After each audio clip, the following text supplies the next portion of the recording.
ഇനിയും നമുക്ക് ഇതിനേക്കാൾ രസകരമായ അനുഭവങ്ങൾ പറയാനുള്ള ഒരാളും കൂടെ നമ്മുടെ ഒപ്പം വന്നിട്ടുണ്ട്. വളരെ അപൂർവമായിട്ടാണ് നമുക്ക് ഇത്രയും വലിയ ആളുകളെ ഒന്നിച്ച് കിട്ടുന്നത്. മധുസാർ ഇന്ന് നമ്മുടെ ഈ പരിപാടിയിൽ പങ്കെടുക്കാൻ എത്തിയിട്ടുണ്ട്. നമുക്കെല്ലാവർക്കും സന്തോഷപൂർവ്വം അദ്ദേഹത്തെ വരവേൽക്കാം.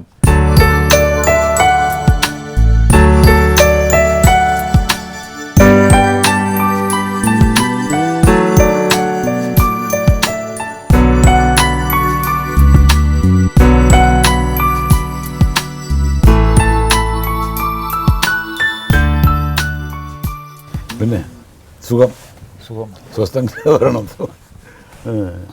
വീട്ടിലൊക്കെ എല്ലാവരും എങ്ങനെയുണ്ട്? സുഖമായിരിക്കും. മോളൊക്കെ സുഖമായിരിക്കും. സുഖം, സന്തോഷം. ഒരുപാട് തല്ലിയിട്ടുണ്ടാവില്ലേ ജോസ്പ്രാജ് ചേട്ടനെ? ഇല്ലല്ലേ, ഞങ്ങൾ തമ്മിൽ അങ്ങനെ വലിയ അടിയൊന്നും അടിച്ചിട്ടില്ല. അടിച്ചിട്ടുണ്ടല്ലേ? അതെ അതെ, ഓളം തിരുത്തി തല്ലിയിട്ടുണ്ട്. പിന്നെ ഈ ആരംഭം, ആവേശം, കൊടുങ്കാറ്റ്, അങ്ങനെ പറഞ്ഞ ആ സീരീസ് ഒരു എല്ലാ സിനിമയിലും തല്ലിയിട്ടുണ്ട്. ഉണ്ടെന്നേ, മറന്നുപോയി. പക്ഷെ ഓളൊന്നില്ലായിരുന്നു, നല്ല തല്ല്. അതെ അല്ലേ? അതെ അതെ.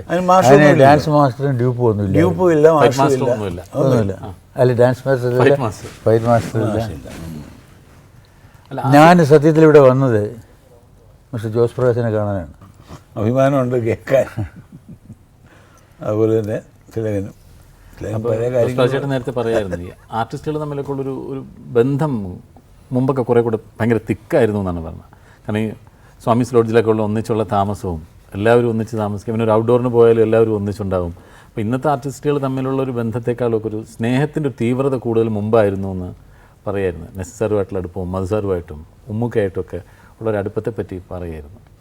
ശരിയാണ്, അതൊരു ചേഞ്ച് എന്നുള്ളതല്ലാതെ അതിൽ കൂടുതൽ പണ്ട് ഈ ശബരിമല പൊയ്ക്കൊണ്ടിരുന്ന അയ്യപ്പന്മാർ 41 ദിവസം വ്രതമൊക്കെ എടുത്തിട്ട് 4-5 ദിവസം മലയിൽ കയറി പല സ്ഥലത്തും ക്യാമ്പ് ചെയ്ത് കഞ്ഞിയൊക്കെ വെച്ച് കുടിച്ചിട്ടാണ് അവിടെ എത്തുക. ഇപ്പോൾ രാവിലെ പോയിട്ട് വൈകിട്ട് ഇറങ്ങില്ലേ, അയ്യപ്പന്മാർ തമ്മിൽ പോലും കാണില്ല. ധാരാളം ഫ്രണ്ട്സ് ഉണ്ടാക്കും, ഒരുമിച്ച് കഴിയും, ഒരു ഫാമിലി പോലെ ആയിരിക്കും. ഞാനൊരു ഉദാഹരണം പറയുന്നുള്ളൂ. അതുപോലെ സിനിമ ഏതാണ്ട് അങ്ങനെ ആയിരുന്നു, അങ്ങനെ ആയിപ്പോയി. ഒരു വീട്ടിൽ തന്നെ താമസിക്കുക. പോയി ഞങ്ങൾ ആദ്യമായിട്ട് ഞാൻ പോയ പടത്തിൽ പരമേശ്വരൻ നായരുടെ പടത്തിലായിരുന്നു നിലമണി ഞാൻ കാൽപ്പാടുകൾ. ഒരു ഉപ്പുമാവുണ്ട്, എന്നെ കണ്ടിന്യൂറ്റി എന്നാണ് പറയുക. ദിവസവും രാവിലെ അവനിഞ്ഞ് വരും, കണ്ടിന്യൂറ്റി വന്നു. പക്ഷെ എല്ലാവരും അവിടെ തന്നെ താമസം, അത് തന്നെ കഴിക്കുക. അതൊരു ലൈഫ് അങ്ങനെ ആയിരുന്നു. ചേഞ്ച് പലതും ചേഞ്ചായില്ലേ? പിന്നെ ഇതും ചേഞ്ചായി. മനുഷ്യ ജീവിതത്തിൽ തന്നെ അങ്ങനെ അന്യോന്യം പലരും കാണുന്നില്ല. അത് ചേഞ്ച്. മുമ്പ് ഞങ്ങൾ പിന്നെ കൊച്ചിയിലൊരു ഒരു ഒരു പള്ളി പരിസരത്ത് നസീർ, ഞാൻ അച്ഛനാണ്, പള്ളിയുടെ അച്ഛൻ. ഇയാളൊരു ഓർഫനാണ്. ഇത് പിന്നെ ഒരു പഠിക്കാനായിട്ട് ഞാൻ അയക്കുക, ബോട്ടെ കയറ്റി വിടുക. അപ്പോൾ ഇങ്ങനത്തെ ഓളെ കൈയിട്ട് പിന്നെ അവർ ട്രോളി ഷോട്ടിങ്. അപ്പോൾ ഒത്തിരി പിള്ളേർ കണ്ടുകൂടുന്നുണ്ട്. ഈടാ ഈ തിയേറ്ററിൽ ഇന്നലെ ഇവന്മാർ തമ്മിൽ തല്ലുന്നുണ്ട്, ഇപ്പോഴത്തെ തോളെ കൈയിട്ടുണ്ടെന്ന്. നിങ്ങളെ ഇവന്മാരെന്നൊക്കെ പറയാം, ഞങ്ങൾക്ക് പ്രായമൊക്കെ. അതാ ഇന്നത്തെ പിള്ളേരുടെ ഒരു രീതി. ഇന്നത്തെ തലമുറയുടെ ചേഞ്ച് അതാണ്. ഞങ്ങൾ തമ്മിൽ പറയാത്ത ചില കാര്യങ്ങളാണ് പറയുന്നത്. ഞാൻ ഈ അഭിനയിക്കാൻ വരുന്നതിന് മുമ്പ് പണ്ട് ഇൻ്റർമീഡിയറ്റ് ഉണ്ടായിരുന്ന കാലത്ത്, MG കോളേജ് പഠിക്കുന്ന കാലത്തൊക്കെയാണ്. ആ സ്കൂളിൽ പഠിക്കുന്ന കാലത്ത് സാറിൻ്റെ പടങ്ങൾ ഇറങ്ങാൻ തുടങ്ങി. അന്ന് തന്നെ എന്നെ വളരെയധികം അട്രാക്റ്റ് ചെയ്തിട്ടുള്ളൊരു ആർട്ടിസ്റ്റായിരുന്നു. പലപ്പോഴും തോന്നിയിട്ടുള്ളൊരു കമ്പാരിസൺ വന്നുള്ള ഇദ്ദേഹവും പ്രേം നസീറുമായിട്ടാണ്. പ്രേം നസീറിനൊരുമാതിരി ശ്രീകൃഷ്ണൻ്റെ സൗന്ദര്യമായിരുന്നെങ്കിൽ ഇദ്ദേഹത്തിന് ശ്രീരാമൻ്റെ ആയിരുന്നു. അതെ, മനസ്സിലായില്ലേ? ഒരു മോർ ഓഫ് എ മാൻ. പുള്ളി ഒരു നോട്ടപ്പുള്ളിയായിരുന്നു. അതെ അതെ. കോട്ടയത്ത്, അതായത് മനോരമ ഫോട്ടോഗ്രാഫർ KP കുര്യൻ ഉണ്ടായിരുന്നു. അദ്ദേഹത്തിൻ്റെ സ്റ്റുഡിയോ കയറി ചെന്ന ഒരു വലിയ ഫോട്ടോ എല്ലാവരും ചെയ്ത് വെച്ചിട്ടുണ്ട്. ഇദ്ദേഹത്തിൻ്റെ എന്ത് സുന്ദരനായിരുന്നു അറിയാം. മുടിയുടെ സ്റ്റൈലും ഒക്കെ ഭയങ്കരമായിരുന്നു. ഞാൻ ഇമിറ്റേറ്റ് ചെയ്തിട്ടുണ്ട് പുള്ളിയുടെ മുടി. എപ്പോഴും പറയും ഞങ്ങൾ സിനിമയിൽ അഭിനയിക്കാൻ കൊള്ളാം പുള്ളിയെ. ഈ ഫോട്ടോ കണ്ടിട്ട് അത് കഴിഞ്ഞാൽ പുള്ളി വന്നത്. പിന്നെ മറ്റൊന്നും എനിക്ക് തോന്നിയിട്ടില്ല. അത് കഴിഞ്ഞിട്ട് ഞങ്ങൾ ഒരുമിച്ച് അഭിനയിക്കാൻ തുടങ്ങി. അതിൽ വളരെ അടുത്ത് അഭിനയിക്കുന്നത് ഓളവും തിരുവും തന്നെയാണ്. അല്ലേ, അതിന് മുമ്പ് പല പടങ്ങളിലും പല റോളിലും നമ്മൾ അഭിനയിച്ചിട്ടുണ്ട്. ആദ്യഗ്രഹങ്ങളിലുണ്ടായിരുന്നു, അതിനുശേഷം പല പടത്തിലുണ്ടായിരുന്നുണ്ട്. ക്ലോസ് ആയിട്ട് കോണ്ടാക്ട് പലതിലും ഉണ്ടായിരുന്നു. അതിനുശേഷം പിന്നെ ഇവിടെ നമ്മുടെ സ്റ്റുഡിയോയിൽ തന്നെ വന്ന് വർക്ക് ചെയ്തിട്ടുണ്ടല്ലോ, റൗഡി രാമോ, അതായത് ധാരാളം പടങ്ങളുണ്ടായിരുന്നു.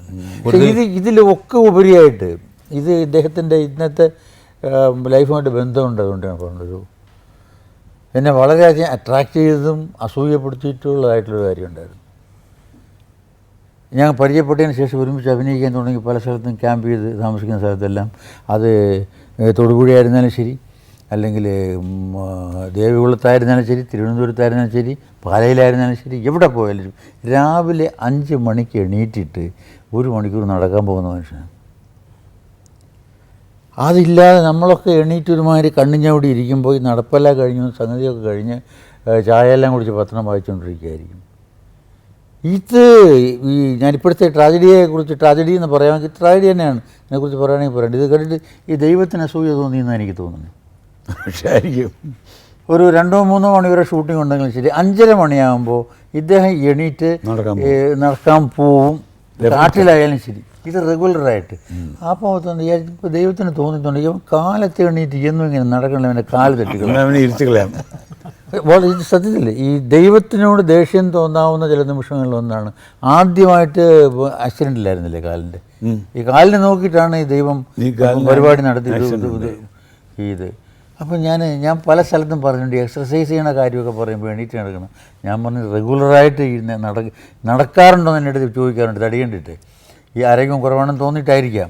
രാവിലെ എണീറ്റ് നടക്കാറുണ്ടോ? ഞാൻ പറഞ്ഞു നടക്കാറില്ല. ഒരു കോട്ടയുണ്ട് നടത്തത്തിന്, അത് ഈ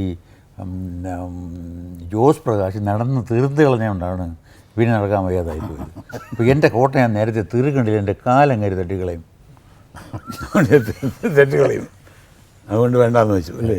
അതൊരു ദുഃഖമുള്ള കാര്യമാണെങ്കിലും ഞാൻ ഓർക്കാൻ, എന്താ ഇത് ഈ കാലിൽ തന്നെ കയറി പിടിച്ചെന്നുള്ളത്, ഡെസ്റ്റിനി എന്ന് പറയുന്നത്. അതിങ്ങനെ ഞാൻ കൂടെ ഓർക്കാറുണ്ട്. ഒരുപാട് സന്തോഷം തോന്നണില്ലേ ഒരുപാട് കാലത്തിന് ശേഷം ഇങ്ങനെ ആളുകളോടൊപ്പം? അത് തെല്ലാം പറഞ്ഞാൽ എനിക്ക് ഓർമ്മ വരുന്ന ഈ മരത്തിൽ കയറുന്ന കാര്യമേ, ഉള്ളക്കാല് പോയി ആ ഇടയ്ക്ക് ഫോണിൽ വിളിച്ചു, ഞാൻ വിളിച്ചു, എൻ്റെ കാല് പോയടാ എന്നോട് പറഞ്ഞു, വിഷമിക്കണ്ടെന്ന്. ഈ ഞാൻ വേറെ ഇപ്പോൾ ഈ അടുത്ത് എഴുതിയിട്ടുണ്ട്, ഈ അടയ്ക്കാമരത്തെ കയറുന്ന പോലെ കാലിൽ തലപ്പെട്ടിട്ട് കൈ ഇങ്ങനെ പിടിച്ച് മേലോട്ട് കയറുക, പകുതി കയറിയിട്ട് താഴോട്ട് നോക്കരുത് എത്ര കയറിയെന്ന്, തല ഇറങ്ങും. ഇനി മേലോട്ട് എത്ര കയറാനുണ്ടെന്ന് നോക്കരുത്, മനസ്സ് ക്ഷീണിക്കും. കയ്യെ മാത്രം നോക്കി കയറിക്കോളാം.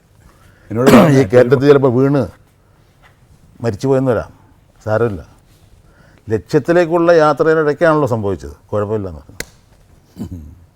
അങ്ങനെ ധൈര്യം കൊടുത്തു.